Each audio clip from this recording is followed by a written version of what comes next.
Some poker players' names evoke feelings of respect, amazement, and delight, while others elicit a harsher response from poker fans all across the world. Annie Duke is a well-known figure in the poker community thanks to her outstanding performance at the table. However, it is not one that evokes many favorable emotions these days. Annie Duke was born in Concord, New Hampshire in 1965 to writer and professor Richard Lederer and high school teacher Rhoda Lederer. Duke's parents enjoyed playing card games, and that sparked her interest at a young age. She was always quite bright and graduated from Columbia University with a double major in English and psychology. Subsequently, she went on to earn her PhD in psychology at the University of Pennsylvania, where she concentrated on cognitive linguistics. However, barely 1 month before defending her praised dissertation, she realized that formal education was no longer something she wanted to continue and quit school. Howard Lederer, her brother, introduced her to poker during this time. She first played Texas Hold'em at a casino when she was 22 years old while visiting her brother in Las Vegas for graduate school. In 1992, Howard urged Annie to pursue a professional career in the game, and he supplied her with the means to break into the professional world.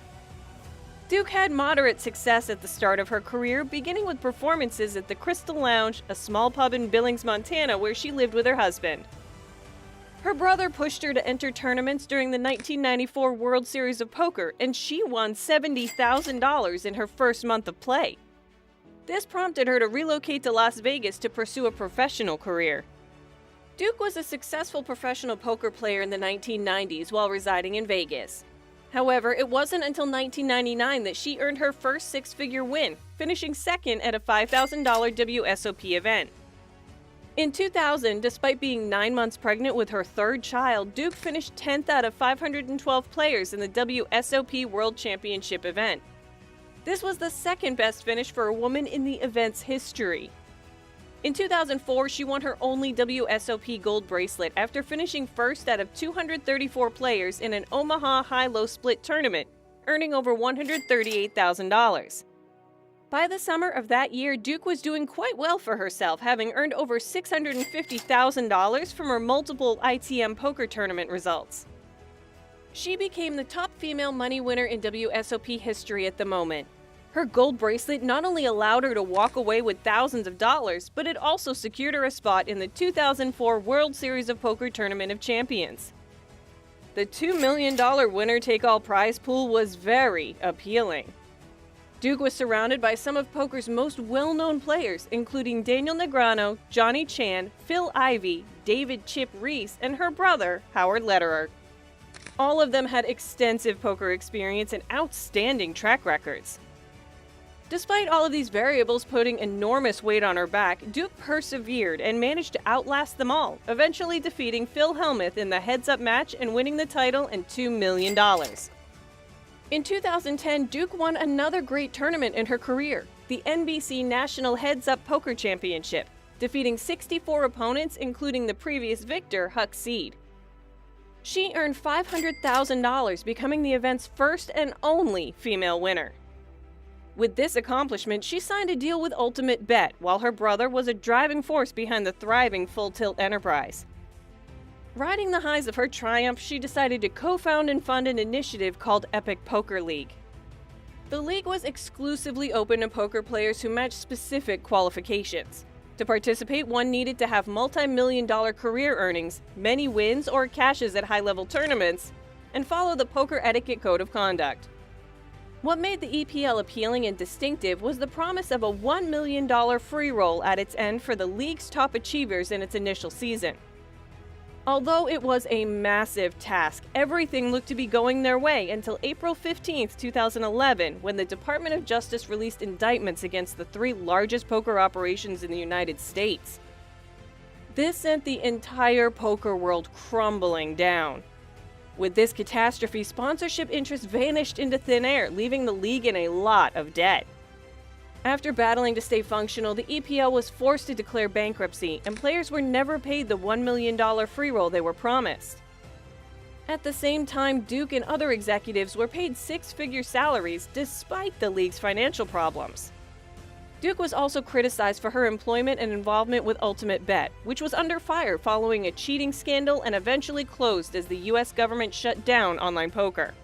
Many former clients from both the EPL and Ultimate Bet are still waiting for their money to be refunded.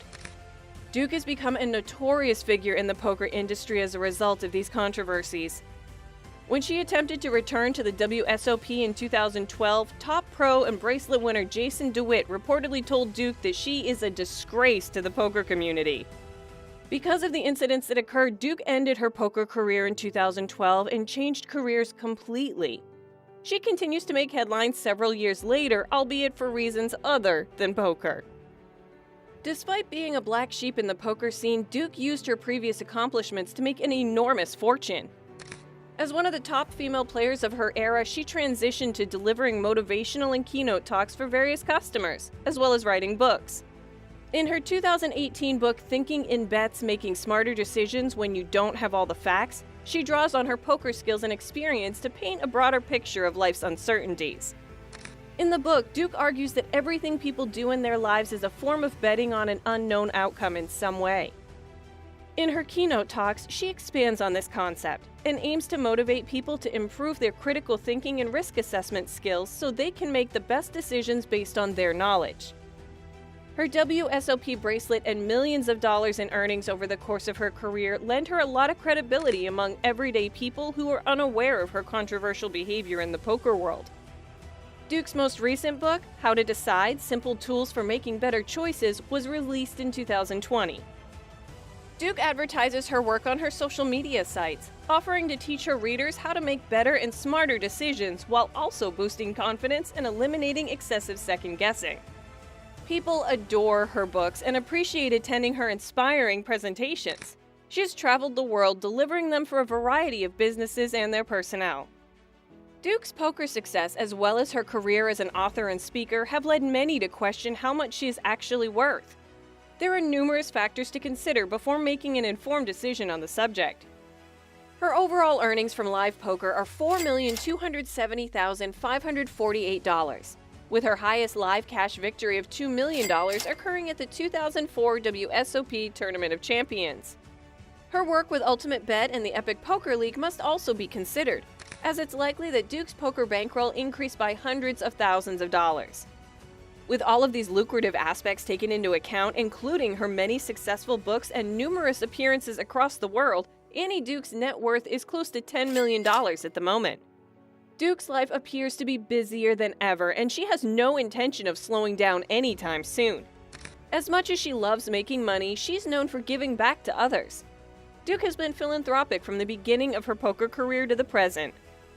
Along with all her accomplishments, she is a full-time mother of 4 children. She was married to Ben Duke from 1992 to 2004, and they had all of their children together. Following their divorce, they have successfully co-parented their children. Despite her public persona, she maintains that she would never put her children on a reality program or use them for clicks and views. Looking at her Twitter feed, Instagram, and website, it's evident that she rarely discusses her children and lives a secluded life with them in Los Angeles, California. Don't forget to give the video a thumbs up and subscribe to the channel before you leave.